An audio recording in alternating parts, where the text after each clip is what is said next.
Good morning, students. Today we are going to start about same, that is rotational dynamics. This one topic is there. So that topic's name is radius of gyration. Radius of gyration.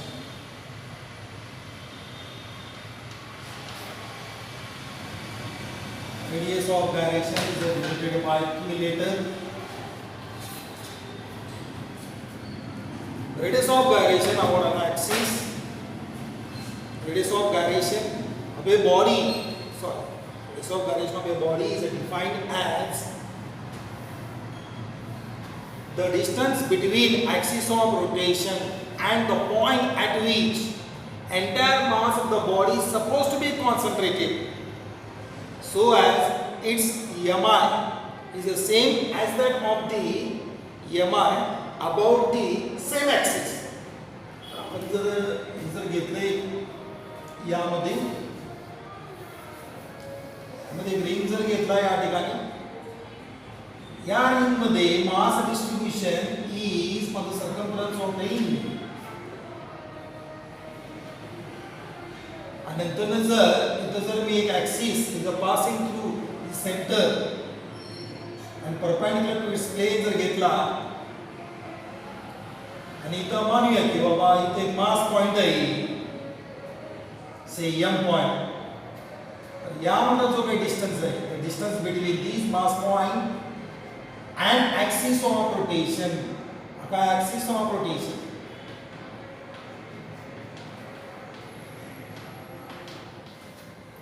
So that is called as K.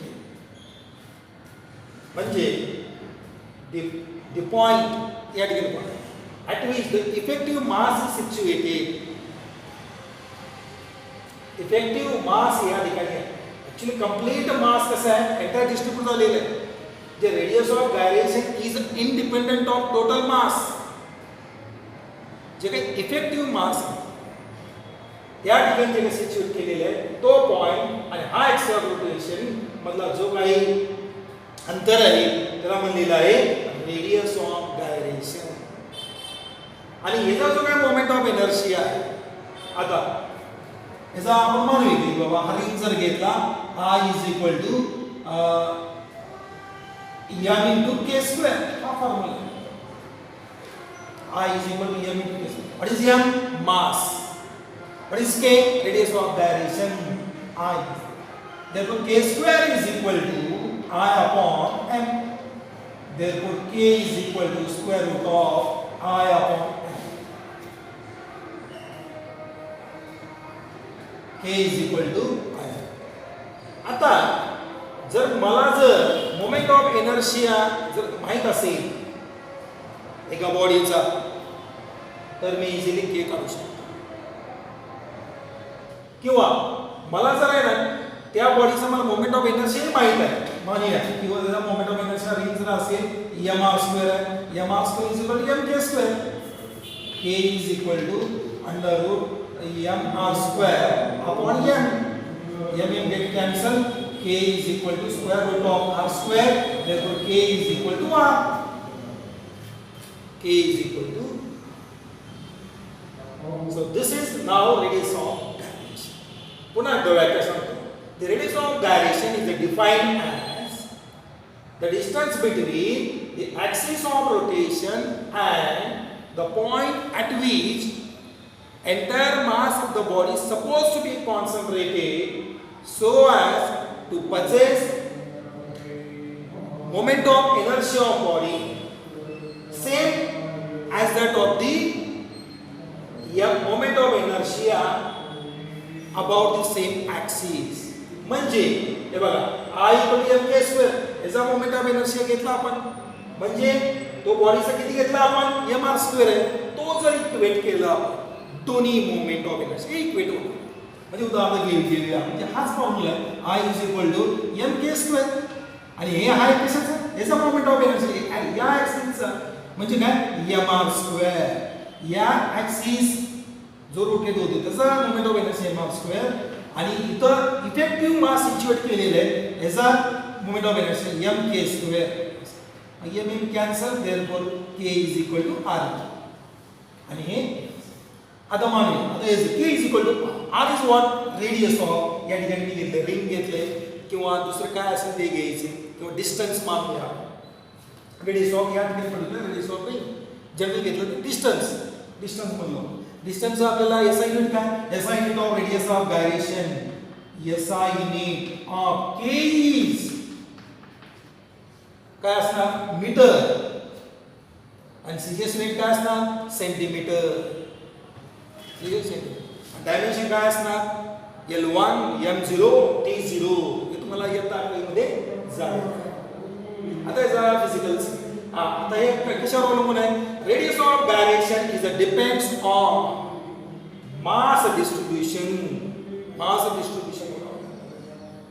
आणि दुसरं कशावर आहे it depends upon axis of rotation वर अवलंबून आहे. तिसरं कशावर आहे एक आहे मास डिस्ट्रीब्यूशन दुसरं आहे ऍक्सिस ऑफ रोटेशन. तिसरं कसं आहे it depends on shape and size of a given body. आता जर आपण जर घेतलं मी तर रिंग घेतला म्हणून हे आलं जरा कशाचा एक्झाम्पल आहे रिंगचा एक्झाम्पल आहे. जर रिंगच्या ऐवजी मी दुसरा घेतला एक स्फिअर घेतला त्या स्फिअर मध्ये दोन टाइप्स आहेत एक सॉलिड स्फिअर एक हॉलो स्फिअर. मग त्यावेळेस मोमेंट ऑफ इनर्शिया चेंज होणार आणि ऍक्सिस ऑफ रोटेशन म्हणजे काय मी कुठून ती बॉडी फिरवणार तो ऍक्सिस ऑफ रोटेशन. सपोज मी इथून घेतला तेव्हा पुन्हा सर्व चेंज होणार म्हणजे काय it depends on shape and size of the body म्हणजे कुठलं बॉडी आहे ते. दुसरं काय डिस्ट्रीब्युशन ऑफ मास वर आहे. तिसरं ऍक्सिस ऑफ रोटेशन. जर परीक्षेत विचारलेला असेल define radius of gyration and what factor it depends म्हणजे की डेफिनेशन लिहायचं मॅथमॅटिकल फॉर्म्युला लिहायचा आणि युनिट लिहायचा आणि लिहायचं depends on distribution of mass about the axis of rotation. एक दूसरा it depends on axis of rotation. तीसरा it depends on shape and size of your body. तीन. आता मानूया की बाबा या ठिकाणी मास पॉइंट जो आहे तो थोडा आहे ना मी जरा असा घेतो इथं आहे तर या ठिकाणी काय ऍक्सिस ऑफ रोटेशन असं तर या effective mass is at this point. तर या ठिकाणी काय वाढलं यापेक्षा के वाढलेलं म्हणजे as effective mass is more from axis of rotation पासून जर लांब जर असेल तेव्हा के काय असेल k is more. If the axis of rotation is near to the if the effective mass is situated near to the axis of rotation then k is less. K is the so now this one is a radius of gyration. This one is a radius of gyration. Mata for different body moment of inertia also different therefore k also different. प्रत्येक बॉडीला k वेगळा आहे प्रत्येक बॉडीचा moment of inertia वेगळा आहे म्हणून k वेगळा. ओके तर आहे रेडियस ऑफ गायरेशन. पुन्हा एकदा सांगतो परीक्षेत अनेक वेळा हा प्रश्न विचारलेला आहे तुम्ही जरा व्यवस्थित काय करा डेफिनेशन हा मॅथमॅटिकल फॉर्म्युला आणि कशावर तो डिपेंड्स आहे म्हणजे it is effective mass is situated this effective mass म्हणजे it is like to be centre of mass म्हणजे what is center it is a point at which entire mass of the body is supposed to be concentrated. म्हणजे या ठिकाणी तो point ते axis of rotation. ठीक आहे radius of gyration झाल्यानंतर आपल्याला आता moment of inertia for different bodies बघूया. MI of different bodies MI म्हणजे शॉर्टकट मोमेंट ऑफ इनर्शिया लिहिलं एमआय ऑफ डिफरंट बॉडीज.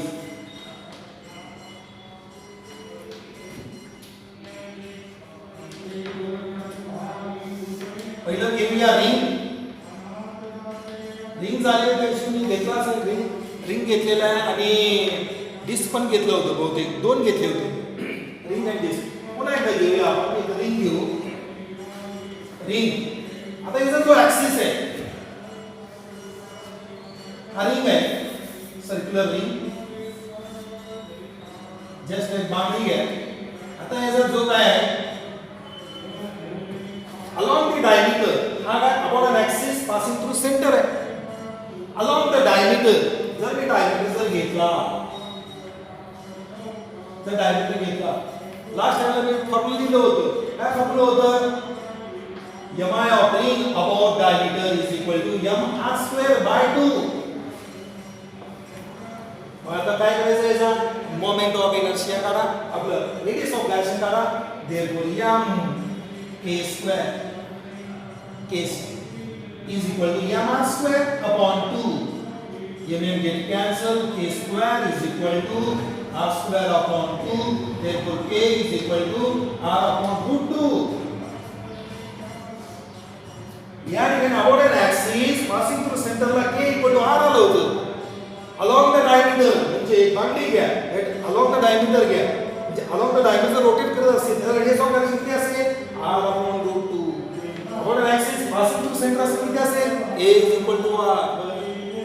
जसं वर्ड बदलेल तसं इथं फॉर्म्युला बदलत आहे. म्हणून हा चॅप्टर जरा व्यवस्थित केलं पाहिजे. हा झाला रिंग. नेक्स्ट घेऊया आपण दिस घेऊया. अजून एक ऍप्लिकेशन आहे tangent to this ring. One झालंय यामध्ये ए घेऊया या रिंग मध्ये दुसरं बी घेऊया. समजा रिंग आहे हा आपण ऍक्सिस पासिंग थ्रू सेंटर आहे आणि हा काय टँजंट आहे. जे रिंग घ्या सोवा टँजंट टाकली कोणाला या पॉइंट. हा डिस्टन्स काय हा इज रेडियस ऑफ रिंग. हा काय होणार आयटी म्हणजे काय टँजंट टू दिस पॉइंट. हा पॉइंट P पॉइंट घेऊया tangent to this point of ring. मग हे दोन कसे आहेत ऍक्सिस ऍक्सिस ऑफ रोटेशन आहे. ऍक्सिस ऑफ रोटेशन हा काय tangent a line passing through tangent, so that is called as an axis of rotation. So this is moment of inertia at t. This one is moment of inertia passing through point C. दोन्ही कसे आहेत they are parallel. Now apply parallel axis theorem. Apply parallel axis theorem. Therefore आपला theorem काय I at O I at O is equal to IC plus M h square. अगर parallel axis theorem तो बात है apply parallel axis theorem.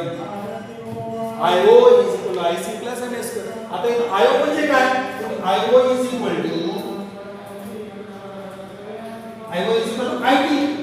मी या पॉइंटचं काढतो IC say m is mass of ring.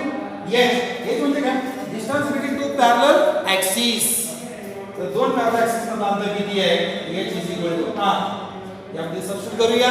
therefore I at t is equal to IC आपल्याला माहित आहे इथंच लिहिलंय तर m r square m r square plus m ला m h की किंमत काय r h square r m r square plus m r square अला I t is equal to 2 m r square.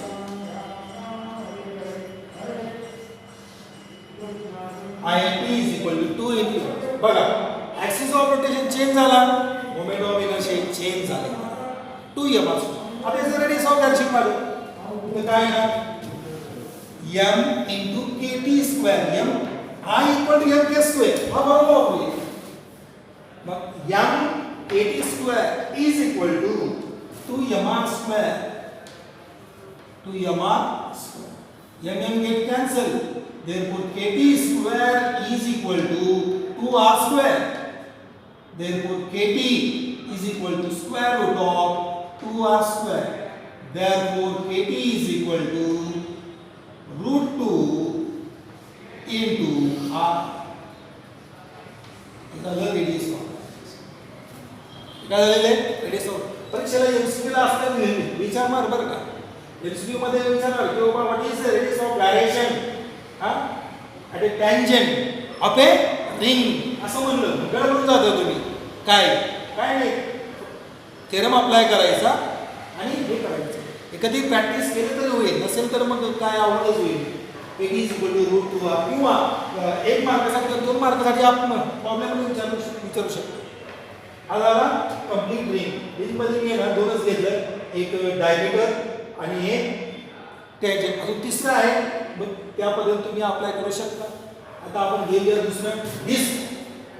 Disk त्या दिवशी बघितलं होतं आपण, I is equal to M R square. बघूया पुन्हा एकदा डिस्क. पहिलं मोमेंट ऑफ इनर्शिया आपण is about an axis passing through centre. हा डिस्क एग्जांपल घेऊया काय, प्लेट घेऊया, थिकनेस फार कमी आहे, पासिंग थ्रू सेंटर. आता याच्यामध्ये सेंटर जर पास होत असेल, the moment of inertia किती, axis of rotation, याचा mass m, r is the radius of disk, therefore I is equal to m, I is equal to m r square upon 2 होतं. आता जर डिस्कचं काय करू आपण, या IC चा आपण काय करू, k काढूया, m k square is equal to m r square upon 2. m n get cancel, therefore k square is equal to r square upon 2. k is equal to r upon root 2. म्हणजे k is equal to r upon root 2. म्हणजे रिंगचा along the diameter is r upon root 2 is the same as that of the disk upon an axis passing through center of k. Same आहे. The moment of inertia he same आहे. Diameter of ring and upon an axis passing through disk दोन्ही same. मग आता याला जर आपण tangent pass केला, तुम्ही तर पास टाका आणि तो एक्झाम्पल कन्वर्ट करू शकता. हे दोन. तिसरं घेऊया. तिसरं आता जर या ठिकाणी अलॉंग द डायमीटर जर असेल तर काय, पॅरलल ॲक्सिस थेरम अप्लाय करा. Apply the parallel axis theorem. बघा इथं काय होतं, रिंगचा mr² अपॉन 2. ओरिजिनल काय mr². Our axis passing through center असेल mr². along the diameter केलं हाफ करून टाकायचं. तसं this about an axis passing through center किती, mr²/2. along the diameter किती असतो तो, त्याचा हाफ करायचा. किती असेल, हाफ mr²/4. mr²/4. मग mr²/4 असेल, मग k काढू शकता, त्याला इक्वेट करायचं mk². आता नवीन एक बॉडी आहे, uniform rod. Suppose uniform rod, हा युनिफॉर्म रॉड, याची लांबी किती, लेंथ l. हा ॲक्सिस ऑफ रोटेशन, याची लांबी किती, length l. Moment of inertia of an axis passing through centre perpendicular to its plane of uniform rod. IC is equal to ml square upon 12. What is m? M is there. M is mass of uniform rod. L is length of uniform rod. आता याचा तुम्हाला मग काय काढलं पाहिजे, AC काढूया. mkc square is equal to ml square upon 12. mn get cancelled, therefore kc is equal to l upon root 12. अब बाकीचं जे कसं, हा आहे moment of inertia of uniform rod upon an axis passing through centre. जर at one end जर असेल, एक एंडला जर घ्यायचं असेल, म्हणजे मी ते टँजंट टाकतो, ॲक्सिस रोटेशन किती झाला, 2 झाला. मग पॅरलल ॲक्सिस थेरम अप्लाय करा. I at t is equal to I at c plus mh². h म्हणजे दोन मधलं अंतर, दोन मधलं अंतर किती आहे, टोटल लेंथ l आहे, दोन मधलं अंतर किती आहे, l/2 आहे. l/2 आहे. ठीक आहे. आता आपण इथंच मग तो सबस्टिट्यूट करून तुम्ही कॅल्क्युलेट करू शकता, किती येतं ते तुम्ही